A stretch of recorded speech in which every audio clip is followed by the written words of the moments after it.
Қараңыздар, менде бетімде бұрын шрам болатын. Кәдімгідей мына түрінде бар көрініп тұратын, қарасаңыздар, шрам.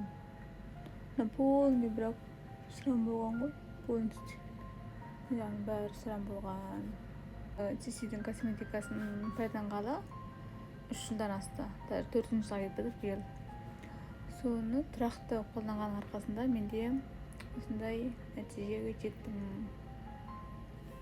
Сосын мен бетімде бөрткен көп шыға беретін. Безек өте көп шығатын, даже мойындарыма, тамақтарыма дейін шығып кететін ғой. Безеулер тоқтамайтын. Осы CC'дің косметикасын қолданғаннан кейін мендегі эффектім өте керемет болды.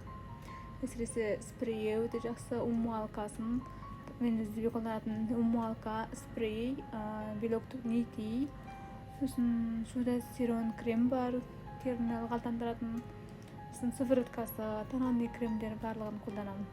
Тұрақты түрде қолданамын. Эффекті енді өте керемет. Тұрақты қолданса нәтижесін береді.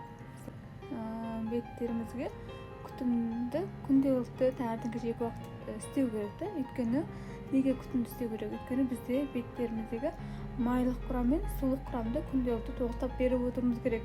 Егер де бетіңізде майлық құрам мен сулық құрам азайған кезде сіздің беттеріңіздегі белок пен коллаген ағып кетеді. Яғни біздің беттеріміздегі белок пен коллагенді ұстап тұратын ол біздің жаңағы майлық құрам мен сулық құрам. Сондықтан ең бірінші очередте майлық құрам мен сулық құрамды тоқтау керек, екінші очередте белоктарды, сосын коллагендерді тоқтау керек.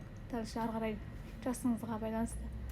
Сондықтан бұл косметология саладағы қолданатын косметикалардың орнын баса алатын процедуралық, яғни үйге арналған күтім ретінде ұсынылады.